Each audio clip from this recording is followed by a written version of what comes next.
Luke chapter 12, I'd like to begin reading at verse 16. Verse 16. A very familiar parable to everyone here. And he told them a parable, saying, the land of a rich man was very productive. And he began reasoning to himself, saying, what shall I do, since I have no place to store my crops? Then he said, this is what I will do. I will tear down my barns and build larger ones, and there I will store all my grain and my goods. And I will say to my soul, soul, you have many goods laid up for many years to come. Take your ease, eat, drink, and be merry. But God said to him, you fool, this very night your soul is required of you. And now who will own what you have prepared? So is the man who stores up treasure for himself and is not rich towards God. You know, when we think about reading this parable, we think about this rich man, and it's a lesson for rich people. But that's part of the lesson. It's not necessarily the whole lesson.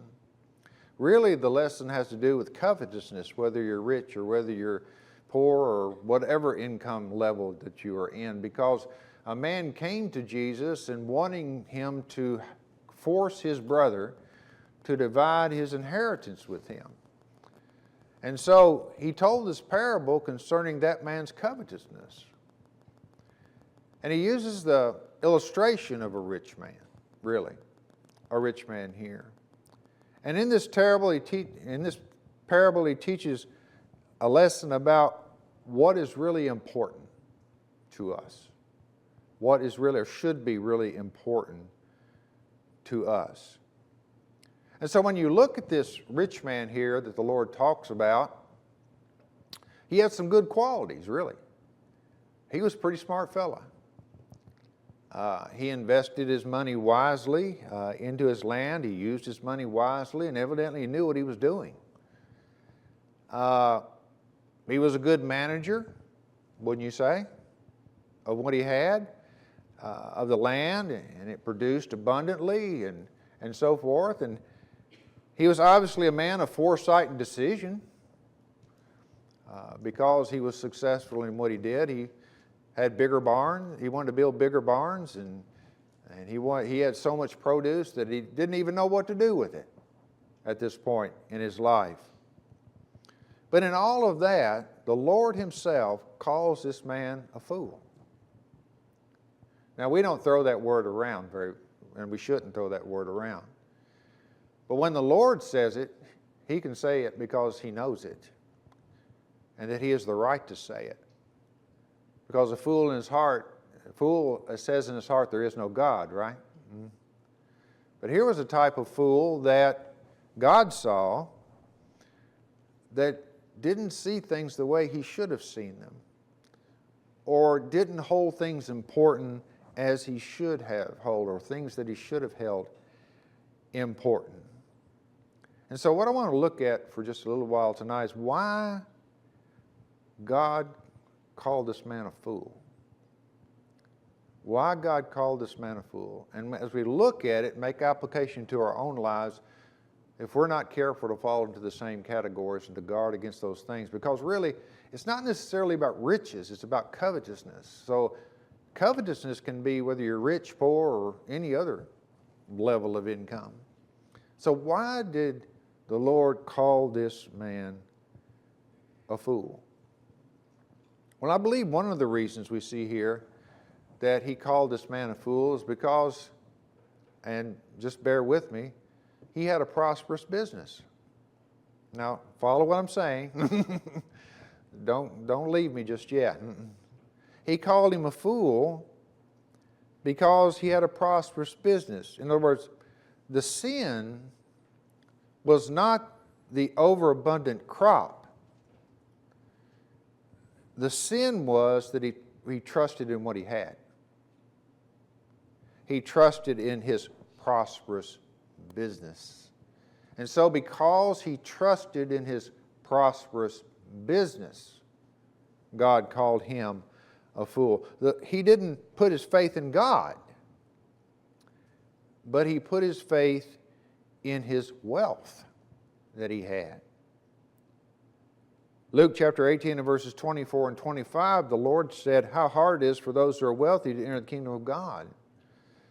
For it is easier for a camel to go through the eye of a needle than for a rich man to enter the kingdom of God. Whether he's talking about a literal needle or the needle gate of Jerusalem where people went in and you could take animals through, whatever it was, it's very difficult for this man to take off the blinders of his prosperous business and see really why he was prosperous.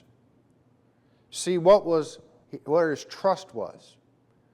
That he was trustworthy in his ability, his business, what he did, rather than in God. And so wealth and prosperity can blind people to their need for God. And that can happen on any stratus of income. Our income, our bank accounts, or what we have can blind us to the need for God. And so, one of the reasons he was called a fool is because of his prosperous business. The way he looked at it was the wrong way. I think another reason that's shown here in this parable that God called him a fool is that we see throughout that he was only thinking of himself through the whole thing. He was only thinking of himself, and that really made him a fool.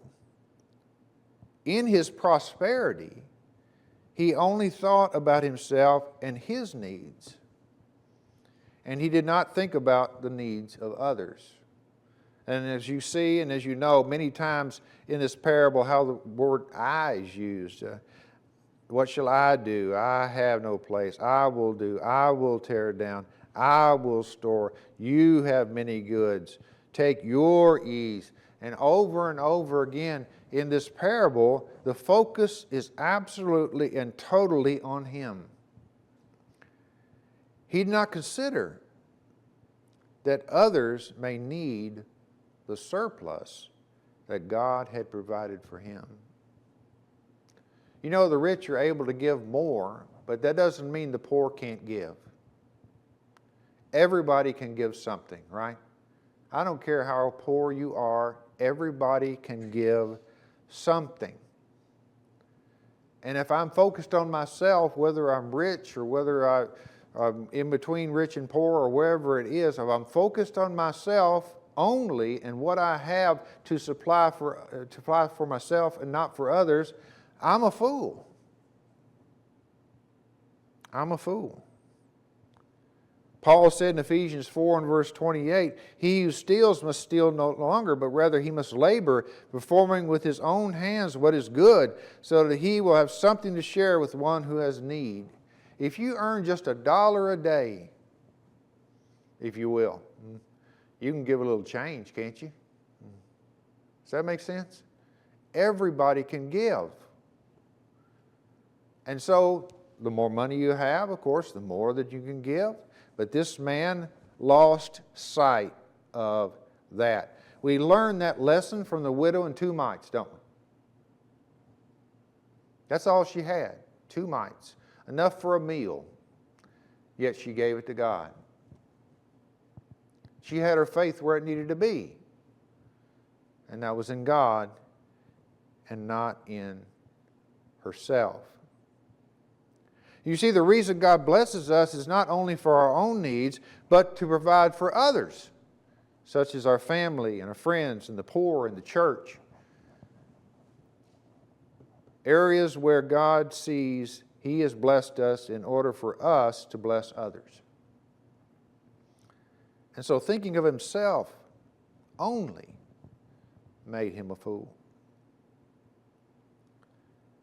I think another reason that God called him a fool is that he thought that he owned his own possessions. He thought he actually owned what he owned. You see, he thought his possessions were his, when actually his possessions belonged to God. Sometimes we lose sight of that. Sometimes I lose sight of that. What I have is not mine. God has allowed me to use it for a little while, hasn't He? No matter what we have, it's God's. It belongs to Him. Psalm 24 and verse 1 says, the earth is the Lord's and all it contains, the world and those who dwell in it. It's His. He said, Scott, I want to give you this for a little while to be a steward over some things that I want you to have to use. It's mine, but you can use it.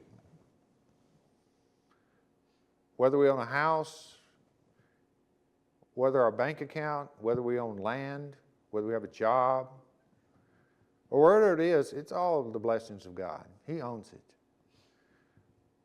That house I live in, it's God's. That farm I own, it's God's. And He's telling me to use it for just a little while. Because if the world stands in 100 years, it's not going to be mine anyway, right? It's not going to be. I don't know what's going to be there in 100 years. Maybe a bunch of houses, I don't know. But if the world stands that long, things keep going. I can think, I've got old deeds of that farm that go back to people that used to own it, that aren't around anymore. So if we think about it that way, everything belongs to God. Psalm 50 verses 10 and 11 says, for every beast of the forest is mine, the cattle on 1,000 hills. I know every bird of the mountains, and everything that moves in the field is mine. We don't own anything, but we live like we think we do. But we're using what God already owns, and we are to use it to His glory. So thinking that He actually owned what He had made him a fool. I think another reason here that the Lord calls this man a fool is because his outlook on the future made him a fool. His outlook on the future made him a fool. He thought that he had many more years, didn't he? That's what he thought. I got many more years, verse 19, you have many goods laid up for many years to come. Take your ease, eat, drink, and be merry. Anything wrong with planning for retirement? No. But it's attitude towards it, isn't it? It's attitude towards it. He thought he had many more years. Instead of the Lord wills, it was His will. He did not realize that we are to live each day for God and not live in the future, but in the present. There's one thing of planning for the future, and there's another thing of already living there. We're not there yet. And we don't know what tomorrow brings. And this man thought he had many years. James 4 and verse 14 says, yet you do not know what your life will be like tomorrow. You're just a vapor that appears for a little while and then vanishes away. That shouldn't be something that should be negative. That should be something that's positive, because our life is short, but yet God holds the future, and we know where we're going. As Jesus said in Matthew 6 and verse 34, so do not worry about tomorrow, for tomorrow will take care of itself. Each day has enough trouble of its own. So plan for the future, but leave the future in God's hands. Plan for the future, but live today. Don't live in the future, because we don't know what tomorrow brings. He thought that he had many more years to come, but the Lord said, tonight your soul is required of you. I think another reason that the Lord points out here that this man was a fool is because he forgot God in the whole equation, didn't he? He forgot God in the whole equation. Forgetting God made him a fool. He forgot to give God the glory and credit for his prosperity. It's the I syndrome again. We're not going to go over that again, but it was the I syndrome, wasn't it? I did this and I did that, and aren't I great? And You've got many years, and you've got this, and you've got that. You see, he was not rich towards God, but he was rich towards himself and earthly things. He left God out of the equation. James 1 and verse 17 says, every good thing given and every perfect gift is from above, coming down from the Father of lights, with whom there is no variation or shifting shadow. He should have realized that the good gifts that he had came from God and should be used for the glory of God. In our daily walk, we tend to forget God and understand, we need to understand He is constantly blessing us. It's not just material either, but He's constantly blessing us, is He not? Things that come up in our lives that He provides that we would never even realize or comprehend until it happens. How we're going to do this and how we're going to do that, right? Have you ever noticed things last just long enough for you to find something else? Have you ever noticed that? And lasts a little longer, a little longer, a little longer. And lo and behold, that's gone, and then something else takes its place. That's God. That's God. That's James's experience lately. About that old tether that he told me about. That old tether that he had since the late 90s that he fixed and fixed and fixed, and he's getting so tired of it, and lo and behold, guess what popped up? Was that happen chance? I don't know about that. He got a good deal on a used one, a better one that was bigger. Things happen like that because God works. And so, let's not forget Him in those plans. I think another reason that the Lord calls this man a fool is because he was laying up treasures on earth instead of heaven.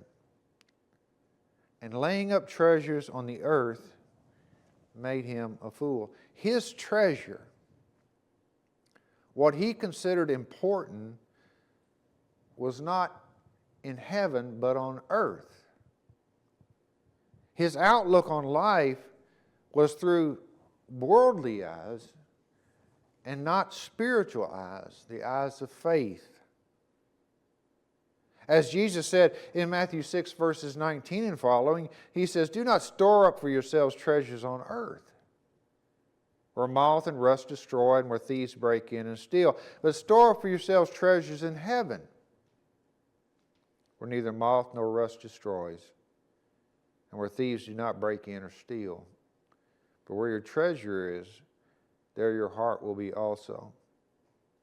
We are to lay up treasures in heaven. What does it mean to lay up treasures in heaven? It means that everything we do is done for the glory of God and not for ourselves.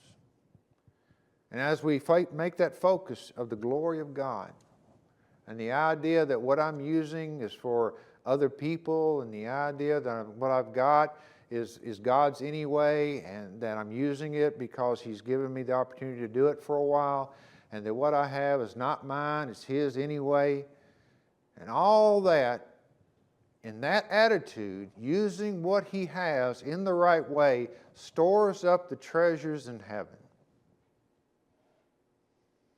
not on the earth. And the reason is because it leads us into eternity, that attitude. But if I store up treasures on the earth, this is where my focus is. This isn't going to last forever. My home isn't going to last forever. Your home, your land, your job, my job, it's going to last forever. But the echo of what we do to the glory of God will take us into the heavenly in this life. What we do here. And this man missed that. He was relying too much on self and relying too much on earthly things rather than God himself.